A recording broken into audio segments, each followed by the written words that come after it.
আজি আমাৰ ঘৰত এটা পৰ্ব আছিলে আৰু আজি আমি খালোঁ চাউলৰ গুড়িৰ বনোৱা ভাপত দিয়া পিঠা। এয়া মায়ে ৰেডি কৰি আছে পিঠাটো ভাপত দিবৰ কাৰণে। আৰু এয়া দেখিছেনে মুৰ্গীৰ মাংস, মানে লোকেল মুৰ্গী চাফা কৰি আছে মোৰ শাহুমা আৰু শহুৰ দেউতাই।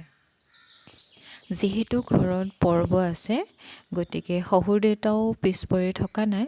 শাহুমাৰ লগে লগে শহুৰ দেউতাও মানে কামত লাগি গৈছে আৰু ঘৰত যিহেতু পৰ্ব আছে। আৰু এয়া পিঠা যে কৈছিলোঁ ভাপত দিয়া, এইফালে বহাই দিয়া হৈছে।